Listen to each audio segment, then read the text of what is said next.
Hello students, स्वागत है आपका अपने चैनल तैयारी जीत में। आज हम देखने वाले हैं एट गेट अभ्यास पुस्तिका विज्ञान कक्षा 6 जो आपको यहाँ पर 2024-25 में भरने के लिए दी गई है। इसके हम अध्याय 8 का सलूशन देखने वाले हैं इस वीडियो में। यदि आपने इससे पहले वाले पार्टों का हल नहीं देखा है तो इस वीडियो के लास्ट तक आपको यहाँ पर इसका प्लेलिस्ट दे दिया जाएगा। इस अध्याय का नाम है पार्ट 8 यानी अध्याय 8, जिसका नाम है प्रकाश, छायाएँ एवं परिवर्तन। तो सबसे पहले हम इसके ऑब्जेक्टिव क्वेश्चनों को लगाने वाले हैं। यदि आप चैनल पर पहली बार आए हैं तो चैनल को सब्सक्राइब कर लीजिए। तो यहाँ पर पहला हमारा दिया गया खाली, यहाँ पर मतलब दिए गए हैं आपको सही विकल्प चुनने के लिए। तो पहला प्रश्न दिया गया है, दिए गए चित्र में बूझो एक जलती हुई मोमबत्ती को भिन्न नलिकाओं से यानी ए और बी से, जैसे कि यहाँ पर चित्र में दिए गए हैं, देखता है किस स्थिति में आँख से मोमबत्ती स्पष्ट दिखाई देती है। तो ये आप देख सकते हैं ये मुड़ी हुई है इसलिए इससे दिखाई नहीं देगी, ये सीधी है इसलिए इससे दिखाई दे जाएगी।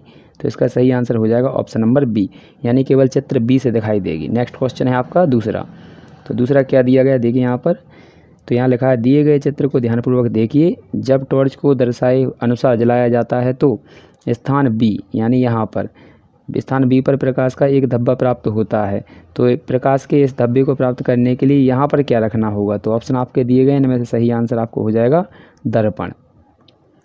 अगला क्वेश्चन है आपका तीसरा। तो क्या दिया गया है हमारा, निम्न में से कौन सी वस्तु की वृत्ताकार छाया बनती है? तो यहाँ पर इसका सही हो जाएगा ऑप्शन नंबर बी, एक चकती डिस्क। जो आपने पिछली साल में देखा होगा, जो आपके यहाँ पर सीडी आती थी, वो डीवीडी आती थी, वो एक तो चक्र टाइप का आता था, उसी को बोलते हैं चकती डिस्क। चौथा क्वेश्चन है, इनमें से बूझो किस वस्तु के आर पार देख सकता है? तो इसका सही आंसर हो जाएगा आपका ऑप्शन नंबर सी, कांच का दर्पण। यहाँ दरवाज़ा, दर्पण के आगे नहीं देख सकते क्योंकि दर्पण के पीछे पॉलिश होती है।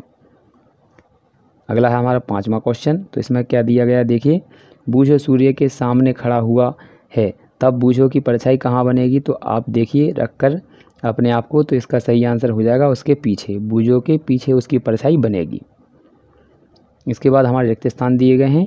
पहले हमारा एक और क्वेश्चन यहाँ पर होने वाला है कंप्लीट। तो इसके बाद हमारा ये कंप्लीट होने के बाद ये हमारा है 1.2 यानी इसमें रिक्त स्थानों की पूर्ति करनी है। तो क्वेश्चन क्या दिए गए हैं, ये हमारे पहले भरने के लिए सब दिए गए हैं, इन्हीं से छांट कर आपको भरना है। तो देखिए इनको भर लेते हैं अच्छे से।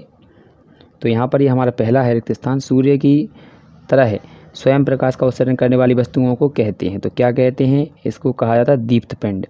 इसके बाद दूसरे में सरल रेखा में गमन करता है तो कौन? इसका हो जाएगा प्रकाश। छाया देखने के लिए हमें प्रकाश स्रोत तथा प्रकाश के पथ में कोई वस्तु चाहिए, कैसी? अपारदर्शी।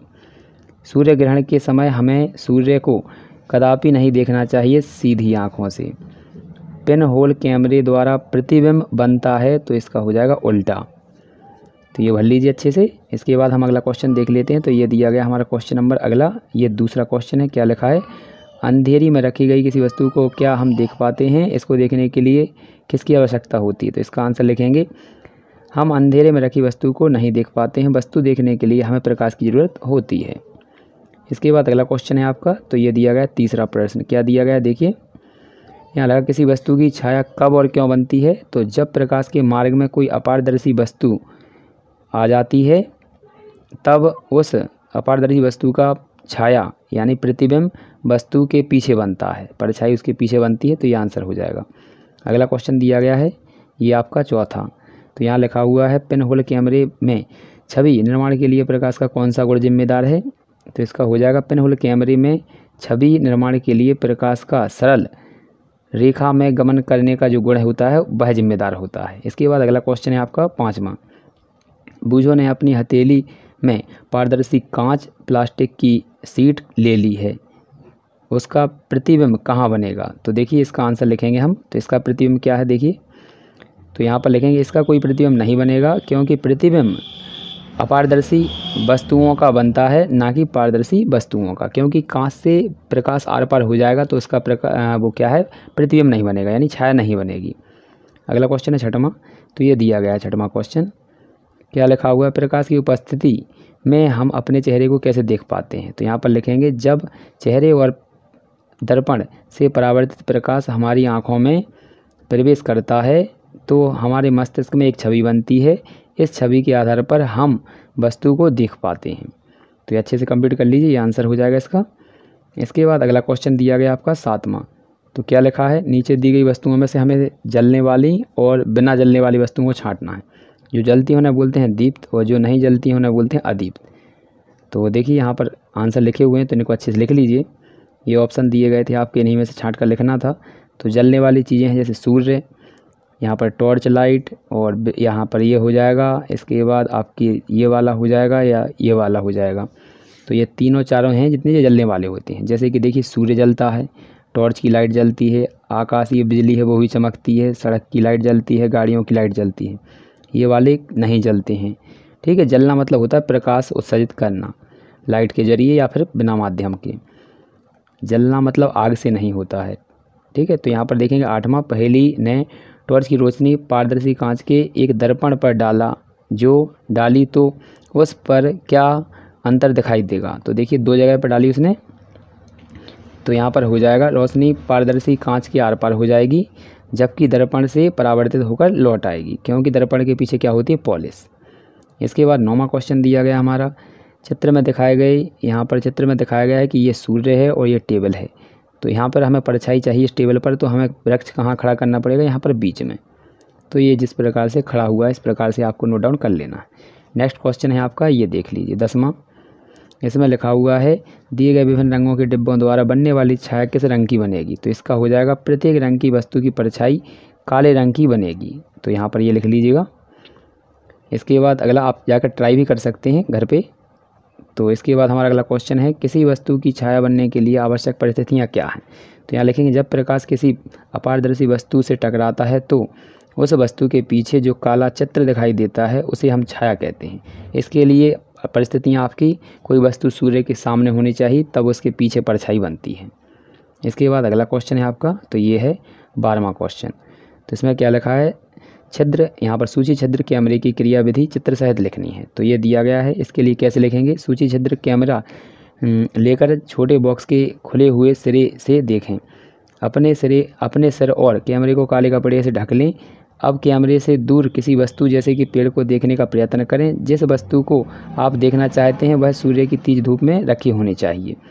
अब दोनों बॉक्सों को व्यवस्थित करके पेपर पर चित्र ले लें। इसके बाद हमारा ये चित्र होता है इसका, तो अच्छे से नोट डाउन कर लीजिए, इसको बना लीजिए, ये हमारा चित्र है। अगला है आपका 13 क्वेश्चन। तो 13वें क्वेश्चन में आपको यहाँ पर ये डायग्राम बनाना है जो आप यहाँ पर देख रहे हैं ऊपर। तो ये बना लीजिए। ये आपके गत्ते रखे हुए हैं और ये टेबल है, ये मोमबत्ती है, इस साइड से हम देखेंगे। यदि हम इस बीच वाले गत्ते को थोड़ा खिसका देंगे तो ये क्या है, जो बीच में जिनके होल हैं तो वो एक लाइन में नहीं होंगे, इसलिए प्रकाश हमें दिखाई नहीं देगा।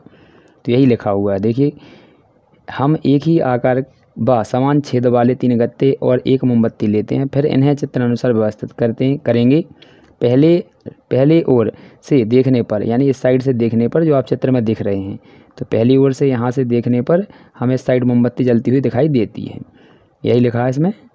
तो यहाँ पर लिखा है लेकिन जब हम गत्ते के जब बीच का गत्ते को थोड़ा सा खिसका देते हैं तो हम देखते हैं कि लौ दिखाई नहीं दे रही है या देखना बंद हो गई है। यह इसलिए हुआ है क्योंकि तीनों छिद्र सीधी रेखा में नहीं थे। इस प्रयोग से सिद्ध होता है कि प्रकाश सरल रेखा में गति करता है। अगला क्वेश्चन है आपका, तो ये दिया गया हमारा पारदर्शी, पहले हमारा क्वेश्चन क्या है, पारदर्शी वस्तुएं किसे कहते हैं। तो इसका लिखेंगे हम पारदर्शी वस्तु हेडिंग डालेंगे और हेडिंग डालने के बाद लिखेंगे वे वस्तुएं जिनके आर पार देखा जा सकता है पारदर्शी वस्तुएं कहलाती हैं, जैसे कि हवा, पानी और कांच। इसके बाद अगला क्वेश्चन है आपका अपारदर्शी वस्तुएं, वे वस्तुएं जिनके आर पार नहीं देखा जा सकता है अपारदर्शी वस्तुएं कहलाती हैं, जैसे कि लकड़ी, पत्थर। पारभासी वस्तुएं, तो वे वस्तुएं जिनके आर पार तो देखा जा सकता है परंतु स्पष्टता से नहीं, पारभासी वस्तुएं कहलाती हैं, जैसे कि आपका बटर पेपर, तेल लगा कागज़। तो ये अच्छे से नोट डाउन कर लीजिएगा। ये देखिए यहाँ पर इनके आंसर लिखे हुए दिख रहे होंगे। इसके बाद हमारा अगला क्वेश्चन है, तो ये आपका वर्कबुक है, इसको भरना था आपको। तो यहाँ पर देखिए प्रोजेक्ट कार्य में क्या भरना है, यहाँ पर वस्तुओं के नाम लिखने हैं और यहाँ पर ये बताना है ये पारदर्शी हैं, अपारदर्शी हैं, पारभासी या दीप्त हैं या अदीप्त हैं। तो इसमें से देखकर आप अच्छे से भर लीजिए, वीडियो को रोक लीजिए और अच्छे से इनको नोट डाउन कर लीजिए। इसके बाद हमारा अगला प्रोजेक्ट कार्य था, तो ये आप देख लीजिए, इसको इस प्रकार से भरना था। तो ये हमारा क्वेश्चन भी था, हमने पिछले में देखा है, तो इसको अच्छे से नोट डाउन कर लीजिए और ये इसके उपयोग हैं। तो ये उपयोग लिख लीजिए। तीसरा प्रोजेक्ट कार्य है आपका इसमें वाला, तो इसमें हमें बताना था पेरिस्कोप के बारे में। तो इस प्रकार से ये डायग्राम बना लीजिए। ये आपका समुद्र में जो सबमरीन चलती हैं उनमें लगाया जाता है, ये इसका उपयोग है। तो इसका उपयोग किसी ऐसी चीज़ को देखने के लिए किया जाता है जो सीधी दृष्टि रेखा में ना हो।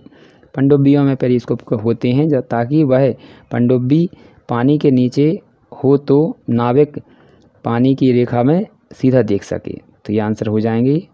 इसके बाद यदि हमें सभी एडगेट किताबों के उत्तर देखने हैं तो हम किस प्रकार से देखेंगे, तो आपको क्या करना है, जिस प्रकार से ये वीडियो चल रही है हमारे चैनल पर, तो इस प्रकार से इसका नाम है जो तैयारी जी, तो इस पर आपको दबा देना है। जैसे ही आप इसको दबाएंगे तो आप यहाँ पर देखेंगे कि नया यहाँ पर पेज आ जाएगा।